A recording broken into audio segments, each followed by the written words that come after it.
살아계신 우리 하나님 아버지, 오늘 또 하나님이 함께 하시고 주님께서 주의 영으로 우리를 인도하셔서 하나님의 말씀으로 우리가 인도받게 도와주시고 우리 주님을 기억하며 우리 주의 분부대로 행할 수 있는 용기와 탐욕이 있도록 역사하시고 인도하여 주시옵소서.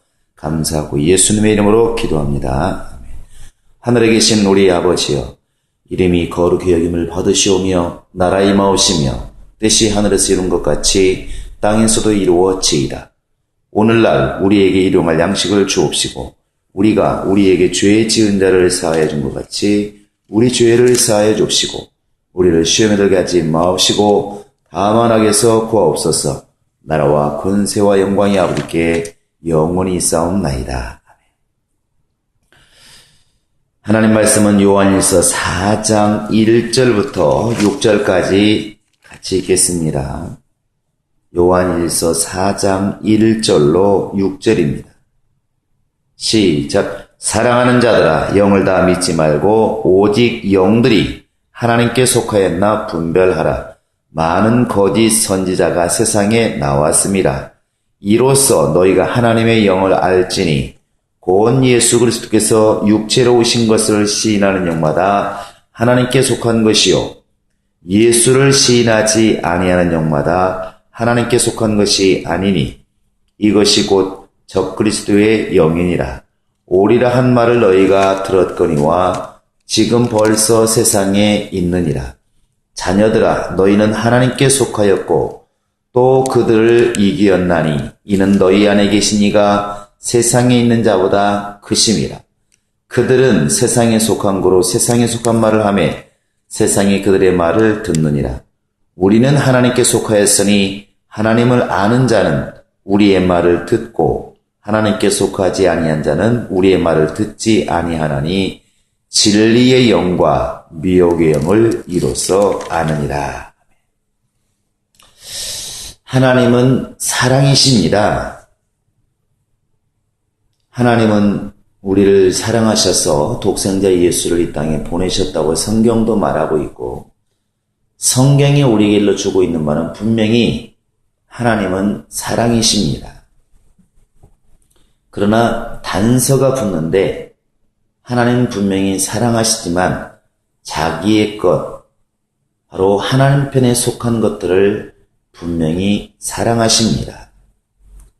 그래서 성경에서는 끊임없이 하나님께서 내 것, 또 내 편, 바로 거룩한 것, 의로운 것, 이런 단어들을 쓰는 것입니다. 교회 안에서 많이 사용되는 용어 중에 바로 하나가 거룩이고 바로 의라고 하는 단어인데 결국 그것도 상대적인 개념입니다. 거룩이라고 하는 것은 바로 이제 구별되어 있다. 근데 결국 구별되지 않는 것이 있다는 것이죠. 의라고 하는 것도 분명히 반대 개념으로 불의가 있다는 것입니다. 참 것이라고 하는 것, 진리라고 하는 것은 결국 그 반대로 거짓이 존재하기 때문에 이제 참이라는 말을 쓸 수밖에 없는 것입니다. 이런 용어들이 존재하는 것은 결국 반대 개념, 반대적인 것들이 분명히 존재한다는 것이죠. 바로 첫 자손들, 이스라엘 장자는 내 것이라 이렇게 분명히 말하고 있는데 또 11조도 내 것이라, 하나님이 내 것이라 말할 때는 분명히 하나님을 거역한 것들도 있다는 것입니다.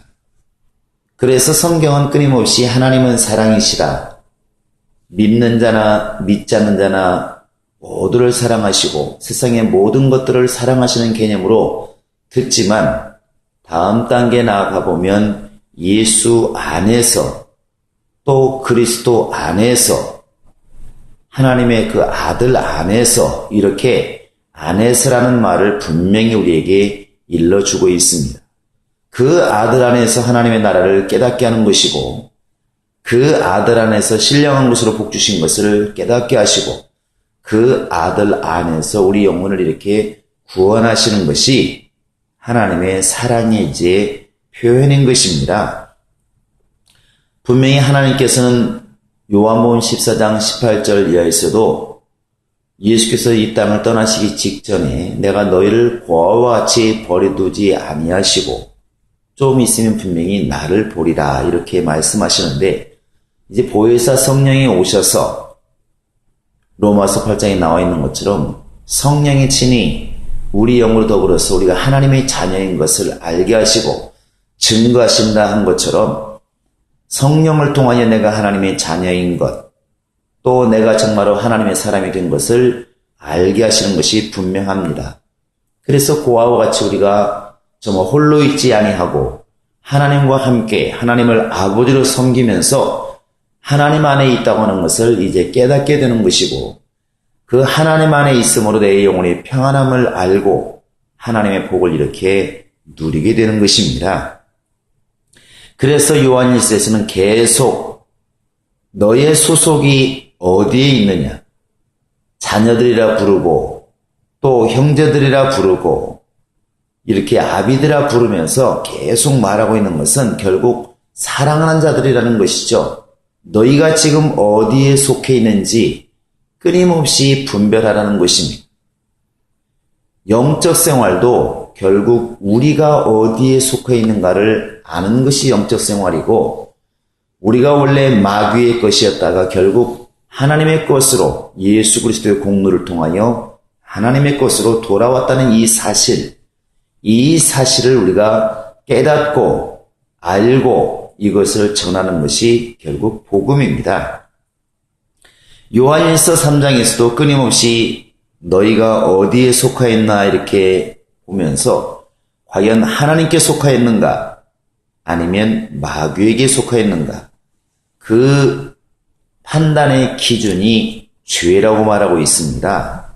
그래서 요한일서 3장 8절에 죄를 짓는 자는 마귀에게 속한다 이렇게 되어 있고, 9절에 보시면 하나님께로부터 난 자마다 죄를 짓지 아니한다 이렇게 되어 있습니다. 결국 하나님의 자녀와 마귀의 자녀, 인간의 외적인 모습으로는 우리가 분별할 수가 없지만 죄를 짓는 것을 우리가 알 수가 있다. 죄를 지으면 마귀에게 속한 자요, 하나님께 속한 자는 죄를 짓지 않는다. 죄를 짓지 않기 때문에 하나님의 자녀란 뜻이 아니라, 하나님의 자녀가 되면 결국 죄를 안 지을 수 있는 능력이 이렇게 있다는 것입니다. 그래서 결국 사랑이란 말을 이렇게 표현하고 있는 것이죠. 3장에서 하나님께 속한 자와 마귀에 속한 자의 구별선이 바로 이제 죄라고 했다면, 요한일서 4장 오늘 본문에서는 시인이라는 말을 이렇게 사용하고 있습니다. 곧 인정한다는 것인데, 우리가 하나님의 사람인가 아니면 바로 이제 마귀에게 속한 자인가, 결국 우리가 이것을 시험하고 분별해야 되는데, 하나님께 속한 것 또 마귀에게 속한 것, 그것을 어떻게 할 수 있느냐. 3절에 보시면 예수를 시인하지 아니하는 영마다 하나님께 속한 것이 아니라, 곧 예수를 시인하지 아니하는 영은 적그리스도 영이다 이렇게 말합니다. 적그리스도 영이다. 그러면 예수를 시인한다는 것이 과연 무엇일까? 2절에 보시면 예수 그리스도께서 육체로 오신 것을 시인하는 영마다 하나님께 속한 것이다 그랬습니다. 물론 이 글을 쓸 이 당시에 역사적으로 보면은 그노시즘이라고 해서 영지주의자들이 한참 이제 활동할 때입니다. 그 영지주의자들이 신앙생활을 안 했던 것이 아닙니다. 아론이 마치 모세가 시내산에 올라갔을 때 아래서 황금송아지 만들어 놓고 온 백성과 함께 뛰어놀면서 그들이 사실 먹고 그냥 놀기만 한 것처럼 보이지만 그들 나름대로는 하나님을 기억한 것이죠. 황금송아지 만들어 놓고 이것이 우리를 애굽에서 인도하여 낸 신이다 이렇게 말합니다. 하나님으로 만들어 놓고 하나님을 섬긴 것이죠. 바리새인들이 하나님을 섬기지 않은 것이 아닙니다. 그들 나름대로 하나님을 잘 섬긴 것이죠. 방법이 그랬던 것입니다. 마찬가지로 그 당시의 영지주의자들이 신앙이 없고 믿기 싫어서 사실은 이런 영혼만 거룩하다고 이렇게 말했던 것이 아닙니다. 너무나 충만함, 너무나 신령함, 너무나 신앙생활 잘하려고 하다 보니까 그것이 약간 어긋나서 가는 길이 이런 길입니다. 우리도 자칫 잘못하면 이런 경향이 나타나게 됩니다. 그게 왜 그러냐면 신앙생활 열심히 하려고 하다 보면 마치 갈라디아서 5장 16절 이하에 나와 있는 것처럼 성령의 소욕을 쫓아 행하라. 성령의 소욕은 육체의 소욕을 거스리고 육체의 소욕은 성령을 거스린다. 이런 말과 또 예수님께서 살리는 것은 영이니 육은 무익하다. 이런 말들을 가만히 들어보면 결국 하나님의 일을 방해하는 게 뭐냐면 육체입니다. 먹는 것, 또 쓰는 것, 잘 살고 싶은 것, 남들보다 뛰어나고 싶은 것, 다 이것이 어디서 오느냐? 육체 때문에 기인하는 것입니다. 육체가 없다면 먹는 게 무슨 의미가 있으며, 육체가 없다면 잘 입고 잘 사는 게 무슨 필요가 있으며 무슨 유혹이 있겠습니까? 그러니까 결국 신앙생활 잘하려고 자꾸 하다 보면, 영적으로 살려고 하다 보면 육신적인 것들이 자꾸 이렇게 방해가 된다는 것이죠. 그 당시 사람들이 신앙생활 열심히 하려고 하다 보니까 영혼은 선한 것, 육체는 악한 것, 너무나 점점 이렇게 가다 보니까 결혼도 결국 악한 것에 속한 것이고 먹는 것도 악한 것이다. 육체만을 위한 것이니까. 그래서 먹는 것은 죽지 않을 만큼만 먹고 결혼도 안 하는 게 좋다. 이제 이런 사상, 그 저변에는 영적으로 살자는 이것이 뿌리 박혀 있는 것입니다. 이것이 이제 물질로 가면 고르반이 되겠죠. 마가복음 7장에 나와 있는 것처럼 내가 정말 부모를 섬겨야 될 것을 갖다가 하나님께 드렸다. 내가 잘못한 게 아니라 더 좋은 일에 쓰임받았다. 결국 부모를 거역하고 부모를 섬기지 않는 일이 발생하는데 죄의식을 가지고 그렇게 하느냐? 자기는 영적인 일을 했기 때문에 전혀 죄의식이 없다는 것이죠. 그렇게 보다 보니까 결국 예수께서 육체를 입고 이 땅에 오셨다. 이렇게 보면 그 불결한 의가 없는 죄악만 가득 찬 육체를 입고 예수께서 오셨다는 것을 인정하기가 어려운 겁니다. 결국 예수께서도 이 땅에 오셔서 먹을 것을 드셨고 피곤하면 주무시기도 하시고 육체를 가지고 우리가 똑같은 육체를 가지고 이 땅에 오셨다고 그러면 결국 인간과 같이 똑같이 악한 모습을 가지고 있지 않겠는가? 죄된 모습을 가지고 있지 않겠는가? 그래서 예수가 육체로 오신 것을 부인하는 사태가 이제 벌어지는 것이죠. 그래서 그들은 가연설 이렇게 주장을 합니다. 곧 예수께서 이 땅에 오셔서 먹고 마시고 행동한 것들, 육체로 보였다는 것은 다 환상과 같은 것이다. 실제로 존재한 것이 아니라 우리 인간들에게 보여주기 위해서 그냥 눈에 보였을 뿐이지 환상과 같은 것이다. 이런 영지주의자들이 많이 활동할 때입니다. 결국 그들은 신앙생활을 잘 하려고 영적 주장하면서 했지만 사실은 예수가 육체로 오시지 아니하시면 피 흘려 죽을 수가 없는 것이고 피 흘려 죽을 재물이 없다고 하는 것은 결국 우리가 하나님께 나아갈 길이 없다는 것이고 구원받을 길이 사실은 없게 되는 것입니다. 영적으로 살려고 한다는 그것이 인간적인 머리로 가다 보면 이제 이런 놀라운 결과가 발생하는 것이죠. 그래서 우리가 영들을 분별하자는 것입니다. 사랑하는 자들아 영을 다 믿지 말고 오직 영들이 하나님께 속하였나 분별하라. 거짓 선지자가 세상에 나왔음이니라. 여기서 우리가 주의해야 될 것은 선지자란 일입니다. 불신자들은 불신자답게 반대하기 때문에 누구나 합니다. 교회 가지 말아라. 성경 보지 말아라. 왜 그렇게 교회만 가느냐. 이걸 보고 미혹될 사람은 거의 없습니다. 믿음이 있다면 금방 알아보니까. 그러나 선지자의 이름으로 또 주의 종의 이름으로 예수 믿는 사람의 이름으로 다가와서 이렇게 말을 할 때는 속는다는 것이죠. 바로 이런 영지주의자들처럼 나보다는 더 신령하게 사는 것 같고 분명히 밥을 먹는 사람보다 금식하는 사람이 더 신령해 보이고 결혼하는 사람보다도 결혼하지 않고 오직 신앙생활만 하는 사람 보면 더 신령해 보이고 그냥 속세에 묻혀서 직장 다니면서 신앙생활하는 사람보다는 중세 저 산꼭대기에 사람도 올라가기 힘든 산꼭대기 절벽 끝에 성전을 만들어 놓고 신앙생활했던 그 수도사들 또 수도원에서 신앙생활하는 사람들 그들이 우리보다는 훨씬 더 신령해 보이는 것이 사실입니다. 그러다 보니까 그들이 말하면 영적으로 이런 말을 앞세워서 다가오면 많은 사람들이 속게 된다는 것이죠. 그래서 복음을 전해도 하나님의 나라의 말을 말하면 저 신령한 이야기, 환상 이야기, 천사 이야기를 하면은 참 신령한 것처럼 보이고 마치 이제 이 땅에 사는 동안에 예수 믿는 사람은 악하게 살지 말아라. 선하게 살아야 된다. 이렇게 말하면 육신적인 것을 지도하기 때문에 마치 육체적인 것을 설교하는 것처럼 이렇게 듣기 시작하는 것이 그게 바로 이제 미혹이라는 것입니다. 성경은 이런 것들을 분별할 수 있는 지혜와 영감을 지금 우리에게 요구하고 있습니다. 내가 속한 영, 과연 그 영이 하나님께 속한 영인지 세상에 속한 영인지를 분별하라는 것입니다.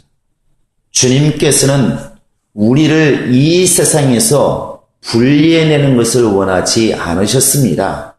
그것도 옳지도 않고 그 예수님께서 가장 사랑하는 베드로에게 네가 나를 사랑한다면 다시 세상에 돌아가서 영혼들을 구령할 것을 명하셨고 또 요한은 17장에서 아버지에게 나눈 그 대화와 기도 속에서도 내가 지금 이런 말을 하는 것은 아버지께 이 모든 것을 아뢰고 기도하는 것은 저들을 갖다가 곧 사랑하는 자들을 세상에서 데려가려고 지금 당장 데려가려고 이 기도를 하는 것이 아니라 저들로 하여금 믿음을 가지고 내가 분부한 것들을 가르쳐 지키고 이기게 하려고 이런 말을 하는 것입니다. 궁극적으로 예수께서 이런 모든 것들을 말씀하시고 기도한 것은 이 세상에서 예수 믿는 사람들을 데려가기 위해서 지금 당장 그런 것이 아니라 세상 속에 남아있어야 되는데 아버지의 이름으로 저들을 지켰던 것처럼 그 이름으로 저들이 자기 영혼을 지키고 주변의 영혼을 지키기를 원하는 것이고 내가 아버지의 말씀으로 힘을 얻었던 것처럼 저들도 아버지의 말씀으로 계명을 삼아 살기를 원하는 것이고 이것이 예수님의 뜻이었다는 것이죠. 그러므로 오늘날 마치 교회 안에만 들어오면 신령한 자요, 직장 나가면 이제 신령하지 않는 자요, 내 찬송 부르면 신령한 자요, 그렇지 않으면 신령하지 않은 자요, 이렇게 분별하는 것 매우 위험한 것입니다. 바로 하나님은 예수 그리스도를 시인하는 것으로 바로 기준을 삼는 것입니다.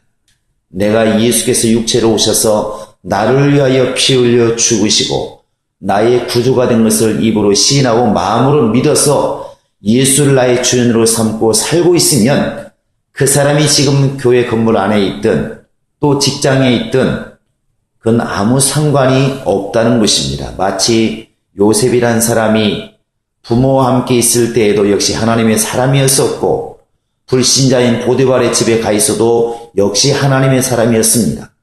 그것은 달라질 것이 없다는 것이죠.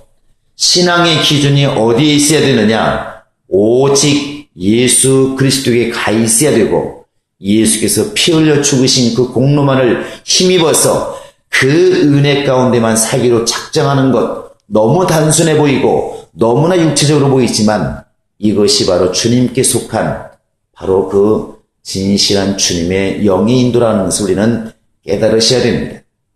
정말 이 하늘에 우리의 기도도 자꾸만 환상이나 주의 음성만을 따라가는 귀에 들리는 주의 음성을 쫓는 그러한 것들만 신령하다고 말하는 것이 아니라 보편적인 삶 속에서 하나님의 계명을 쫓아 살아가고 있는 힘들게 버티며 살고 있는 어찌 보면 그들이 가장 신령한 자요 가장 주님 편에 속한 주님의 사람이라는 것을 알아서 내가 세상을 벗어나서 살려고 노력하는 자가 아니라 세상 속에서 빛과 소금의 역할을 감당하는, 정말 예수를 드러내며 사는 그런 신령한 자가 되도록, 주님의 영에 속한 자가 되도록 이 아침에도 기도할 수 있기를 예수의 이름으로 축원합니다. 이 시간 우리 다 같이 기도하시겠습니다. 기도할 때 하나님, 나에게 그런 능력 있게 하소서.